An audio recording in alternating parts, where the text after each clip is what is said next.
Hey, this is Thursday, December 5th at a regular class. Going into, let's see, Toys for Tots, you still have through tomorrow. Early book report, tomorrow's the last day for it. And then, let's see, book report, read directions. And checkpoints coming up as far as the book is concerned. Page 74, we're going to start reading here in a moment. Page 130 is due Tuesday. Page 168 is due next Friday.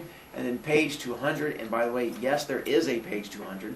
Page 199 is the last one with a number. And if you turn the page, there's another page there with words on it called epilogue. That's page 200.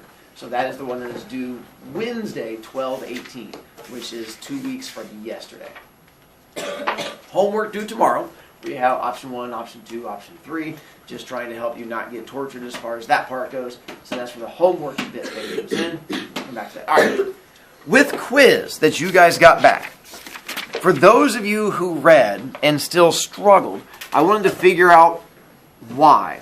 So I was going to go through the questions with you real quick to figure out why the questions were tough. If it was a matter of not looking a thing up, or if it was a matter of it being a tough question. I was hoping to try and make it so next week on the quiz we would not have that issue. So like number 1, what do the kids have to admit to before being allowed to join the Shadow Club? C. Was that one we had an issue with? No. I saw something. Yeah. And then I saw like them talking about it, and I thought it was it. Because like when I put in there that they hate the popular kids, I figured that'd be the one that a lot of the kids would just quickly read, like, oh, they do hate, but they don't, because like not all the kids were popular. Like the swimmer kids, not necessarily popular. Yeah, the one that OP, the one that the smart girl, like he's not popular. And so it was one of those things where did it come down to just not necessarily reading it? Because like definitely should not be D, willing to kill somebody, and A was just the never cheated. So really it should have been between B and C. 2, where does the Shadow Club decide to hold their meetings? Stonehenge. Yeah. I hope that was an easy one, because we talked about Stonehenge, and I put this picture up there like 12 times trying to help you out. So I was trying to help you guys out on that one. The point of view, that one just came down to, do you guys remember stuff from short stories? And the whole, yes, I know you've slept since then, but can't just let things go out of your brain. Plus, you could have used your handout. If you have your notebook and handout where it tells you points of view, I have a feeling that one just came down to laziness. And you're like, oh, look in my notebook. No, and just like randomly wrote down a thing. 4, why does Randall, Cheryl's brother, decide to join? I'm assuming, does that one just come from the reading? Was that? Yeah. All right. Like on those, if you have trouble with them, just let me know why.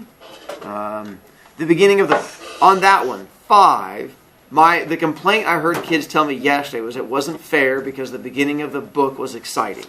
I'm like, well, I apologize for choosing a book that's not awful, but we beat into you with the whole exposition rising action, which one comes at the very beginning, and then I tried to even put it in the question, the beginning of the book. It doesn't even say Austin Pace in the first page. No, it's not the first page, it's the beginning of the book.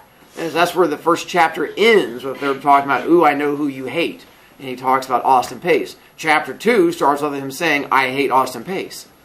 And so it's like right there in chapter 2. It's number 6. I figured that was how they get revenge on the popular girl. I'm assuming that was just reading and connecting it back. It says right here, if you go to this, you look at the funky writing. The snakes and the spiders one? Is that what happened? No. Yeah, I read the spider thing and thought that was... It's like when they paid her brother. I mean, they did all of those. Like A, B, C, and D. Those were all things that they did. It was just a matter of matching them up. Yeah, they did the diary entry one.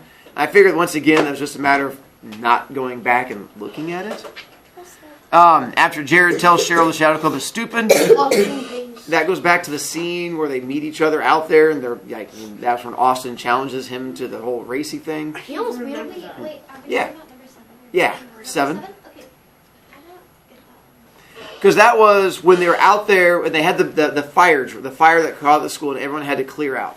And they were standing outside, and then Cheryl's like, let's do a Shadow Club. And he was like, no, the Shadow Club's dumb. No one's ever going to enjoy it. And Jared refuses to do the Shadow Club. Right after that, Austin walks up and was like, hey, let's race each other. And he gets like the whole school to watch the two of them race with them all cheering. And that's when he's like, I'm running, and I'm 1 yard ahead of him, and then I'm 5 yards ahead of him, and I'm pushing as hard as I can. And then all of a sudden, Austin blows past him in the last 10 yards, and then turns around and is like, you're a gopher, and yells at him, and he falls, he dives across the line. He's like, that was the moment I knew I had to get revenge on Austin. And that was the moment in the book where he has this big turning point and decides to do the whole Shadow Club. So that's why I was trying to bring attention to that part of the book. The meaning behind the nickname Gopher, once again, I'm assuming Gopher something. is that was I even read that part to you guys, and he was like, "You're gonna go for this, you're gonna go for that," and he was trying to stress the gopher thing. The theme. Do you guys remember what a theme is? Yeah. Ooh, what's the hand sign for theme? Nicely done, Micah. This one, because what is the theme? What is a theme? There you go. So that was just what you learned in the story, and I figured there. I keep in class. I noticed that paying attention to me thing. I kept hitting bullies over and over again. We did a bell work about bullies. I talked about bullies. The fact that bullies didn't have to use fists. You have teachers and students bullying. So I was trying to give you that answer in class by going over it. And then why did the kids call their group the Shadow Club? That's kind of the same question as number one. Anyway, so those of you who read and did not do well, what can we do? Because we have another quiz coming up next week. I'm going to read about half of it with you, and you're going to have to read about half on your own. What can we do to help you? Because my goal is to have you do well on it. Cozy? Can we do a review game with the buzzers or something? I've thought about it, but the problem is there's just not enough. I do that for the big units because we have enough information to cover. On this one, I just only 10 or 12 questions to ask. If you look up there, because I talk about the questions that connect, internal, external, describe what you know of the setting so far, chronometer, and describe Tyson McGaw, why does Cheryl not like her cousin Rebecca, so why is Jared unhappy with her? So I was trying to give you guys point you in that. They didn't match up exactly, but I was trying to nudge you in the direction of them. Jada? For a review game, for the smaller quizzes, can we do Kahoot or something? Well, part of the reason is if we do that, then it eats in my ability. I only have so much time with you. So if I do that, then that means I can't read with you on a day. And that means you guys are going to have to then read on your own. But then kids don't read on their own because then kids are lazy. So then it becomes, let's do a Kahoot, and half the kids are like, well, I haven't read the book yet. And I'm like, well, then we can't do a Kahoot. So that's where the issue we get into. It becomes that balance of, I can't do a review game if half the kids haven't read. So then I have to give you guys, then I have to read to you. If I read to you, we don't have time for a Kahoot. So it's one of those things where I'd love to, but that requires kids to do homework. And I can't get kids to do homework, so we can't do Gavin? Yeah, I could do a little mini reading session, assign groups to people and have them read out loud, with each other. I thought about some kids like that, some kids hate it, and that's where I figured I'd try to give you guys the audiobook. So if you want that reading out loud thing, I tried to give you guys the audiobook with it, because it becomes that balance thing. So I'm trying to make all kids happy. I've done the read out things, and I have some kids who get all grumpy, I hate this reading. And so it's that tough thing. I'm trying to balance as best I don't know. I like it. Yeah. We could do a review game the day before the test because people should have been reading. Well, part of it is the review game. I try to give that to you with the homework. That's what the homework is supposed to be. If you do the homework beforehand, it puts you in that right. So this next one coming up, what I'm going to try and do is I'm going to rework my homework so it is more specifically connected directly to the questions in the quiz.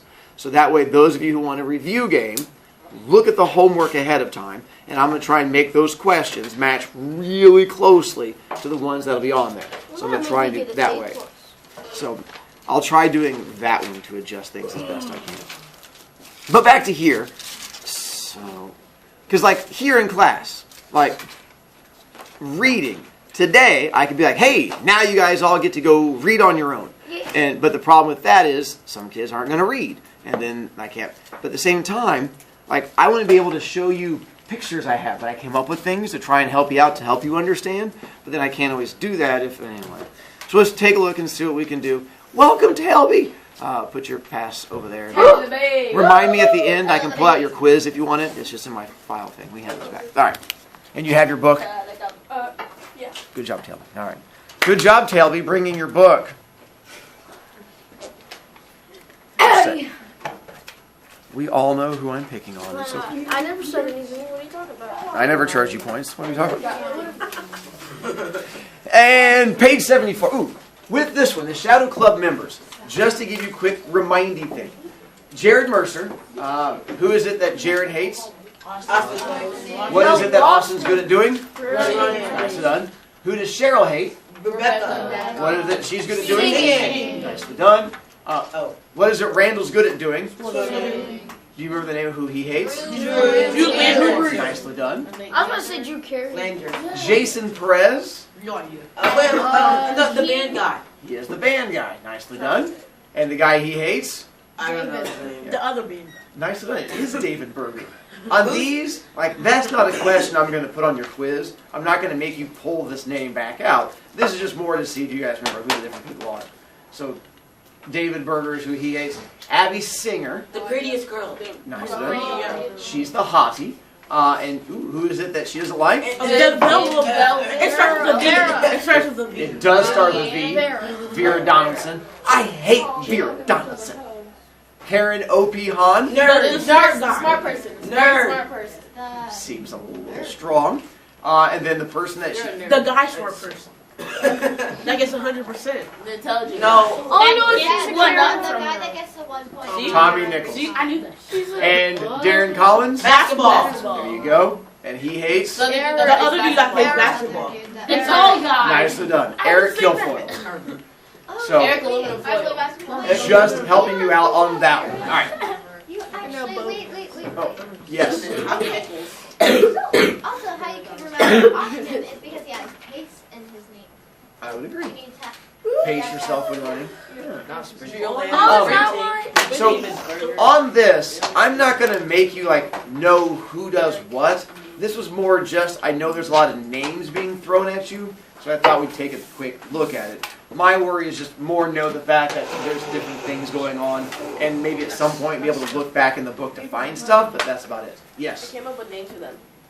Lawnmower, David Berger, Eric Donaldson, Tommy Nichols, Eric Kilfoyle. I mean Eric Aluminum Foil. So, That's how I'm gonna remember that. proud of you.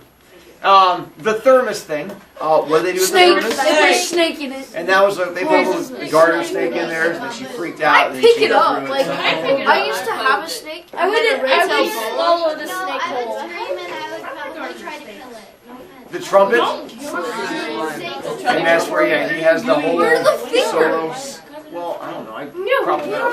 And then they fire the slime, looks something like that, and shot the slime over everybody. Where did you get that? Alright. That one, page 74. Yeah, that was as far as we had gotten. We haven't gotten to the other tricks yet, which we're going to come up with this. Gavin's already read the entire book. Well, it's kind of a good book, so I don't blame him.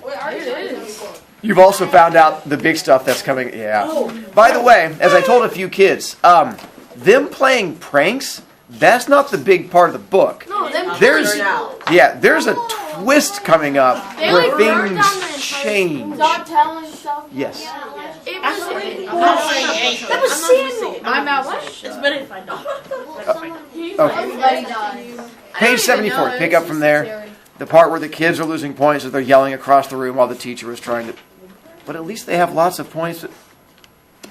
Page 74. The next trick by far was the most dangerous. I was there because it was my turn to pull a prank. Cheryl and Randall came along to watch. Midnight, Wednesday. We stood outside Drew Landers' open bedroom window. Which one is Drew? the basketball. No. Swimmer one. Who hates Drew? The little brother. Little brother Randall. Maybe we ought to think of another trick, said Cheryl. The lights were out in the house, and we were sure Drew was asleep, but still... No way, said Randall. This is perfect. Perfect. We have to do it. Trust me. Drew can sleep through anything. Once, he fell asleep in math, and they couldn't wake him up. They had to call in the nurse. Cheryl turned to me. If you still want to do it, then I'm with you. I smiled and carefully removed the screen, then climbed in through the open window. Drew Landers' room was a mess. I mean, I've seen my room get pretty scary, but this was a pigsty. It was hard to walk without stepping on things that crunched. Drew slept under a mass of covers in his bed. We could hear him snoring more loudly than the roar of the filter on the huge fish aquarium in the corner. "Look at this," whispered Randall, pointing to a whole row of swimming trophies on a shelf above the aquarium. Cheryl put her finger to her lips to shut him up. Drew did not hear a thing. He continued snoring as I very carefully rolled the covers away from his feet. He was wearing dirty socks, moving a fraction of an inch per second. I peeled back the socks until his feet, which smelled a little like chlorine and a little like vinegar, were sticking straight up at me.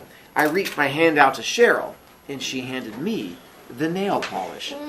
When Drew woke up in the morning, just as we had thought, he didn't change his socks.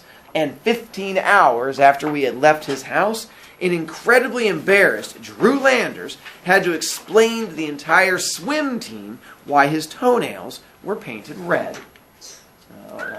There we go. Eric Kilfoyle, the basketball star, was a sweater. Not the kind you wear, but the kind that drips all over the floor during a basketball game. Antiperspirant didn't help his sweating problem very much.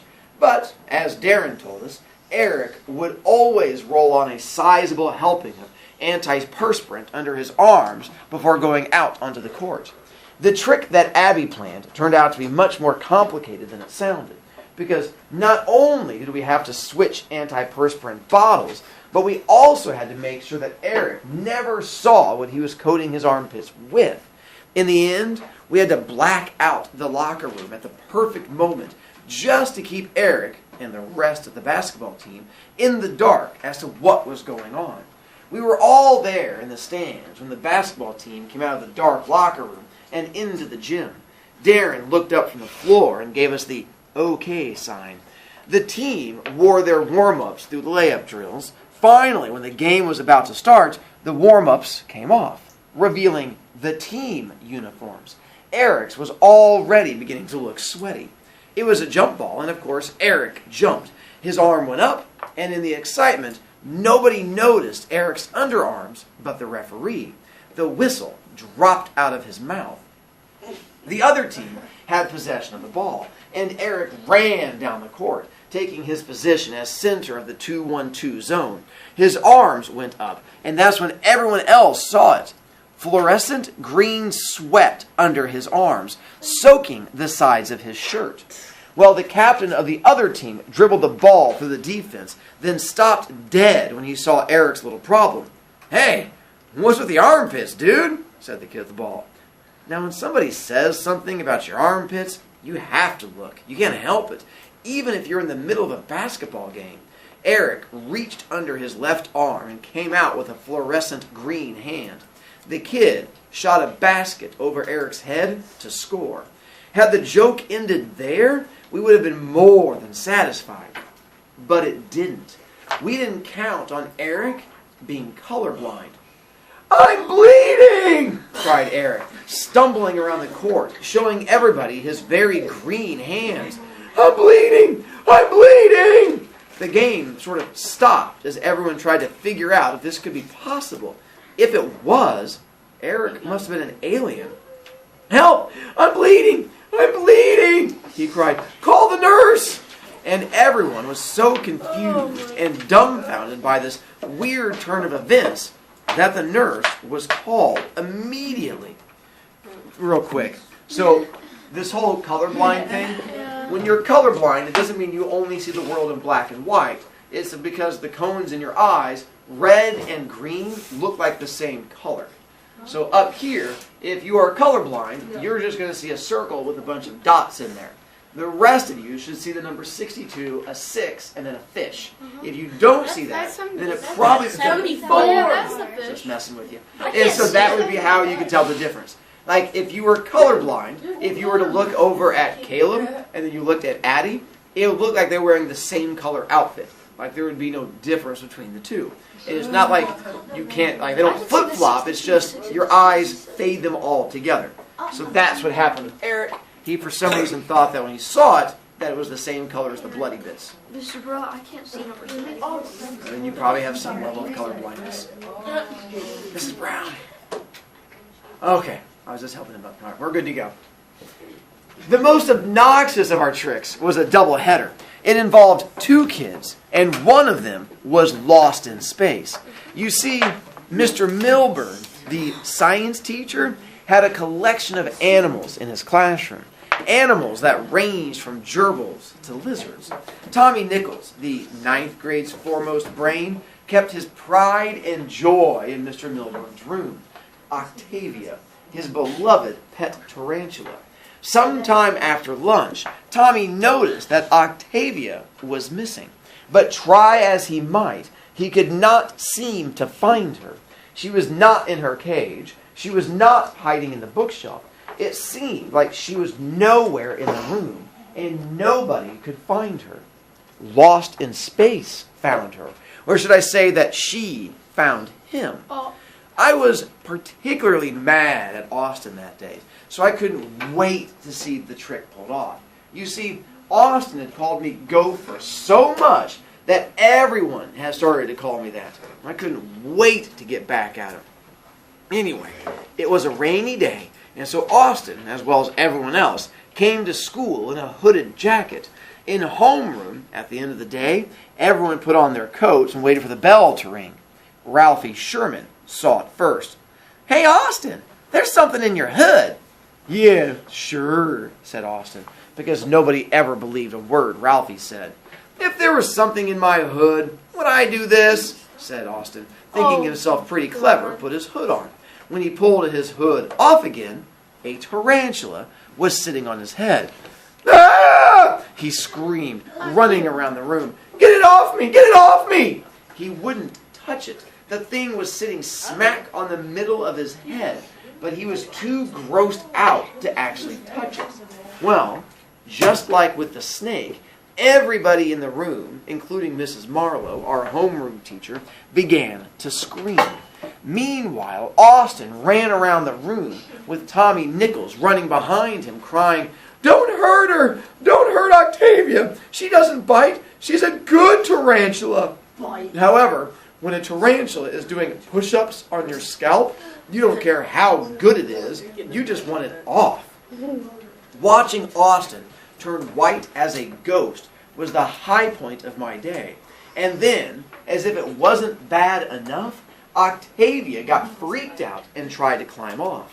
Unfortunately, the easiest way off of Austin's head was down the back of his shirt. Austin fell to the ground, shaking his shirt, but Octavia wouldn't come out. She'd had enough for one day. Austin tore off his shirt, ripping out all the buttons, and Octavia went sailing across the room. When she landed, she wasted no time in racing across the floor for a place to hide. "Don't hurt her!" yelled Tommy Nichols. "She's tame, really. She's a domesticated spider." But no one much cared. While most everyone stood on the tables, Octavia scampered around the room between the table legs until she finally met an untimely end under the heel of Richard Ferguson's shoe. Oh, Richard. I know. I hate Richard. I felt the same way. Lost in space, sat on the floor in a daze. For once, actually lost in space. Tommy Nichols had collapsed to his knees in tears, mourning his dearly departed spider. And Richard Ferguson threw his shoe into the wastepaper basket, choosing to walk home barefoot. So, by the way, for me, I thought that was the worst of the pranks. The pranks is they basically killed someone's pet. I mean, like, they killed the spider, and I give them people like, "It's a spider." It's still his pet that they crushed. And so the fact that you have that spider equals the issue on that one. And then Its foot went in his mouth. Here's what I'm going to have you guys do. Turn to page 89. It is going to be a 9-page section. that's what I'm going to have you guys read for tomorrow. I'm going to start on page 90 tomorrow. So with that, I figure we'll sort of split back and forth. Because 89, so this next chapter, Celebration of Stonehenge, it is up on audiobook if you'd like to listen to it. It is roughly I think a 13-minute chapter. So if you want to listen to me read, it's a 13 one to listen to. But I'm going to start with the page 90 tomorrow where it says Tyson McDaw. So I'm going to have you guys read a section, and then I'll read a big section. And then here's where we're going to start getting to, I told you like that rising action, which is going to start going up even more. We're going to start getting into the even more, and then we're going to get into the even more. There's like 2 more big sections coming up. And I just thought of a thing. I figured I'd ask you guys. All right, so next week's quiz. Would you prefer me to do the Socrative one, but you have to do homework, or do the one where it's paper, but you... So by a show of hands, let's see. Those of you who'd rather keep it paper version, raise hand. Those of you who do Socrative. Okay. I just wanted to see. I'm going to check with all of my classes, and we'll sort of see how it goes throughout the day. I will send from... Hello, kids, with me still talking. Hey, Jaden! I'm still talking. Give me a second. Thank you. So, again, read to page 90 for tomorrow. I will make sure I change homework for next week so that it matches up perfectly to the quiz. Now you can run away.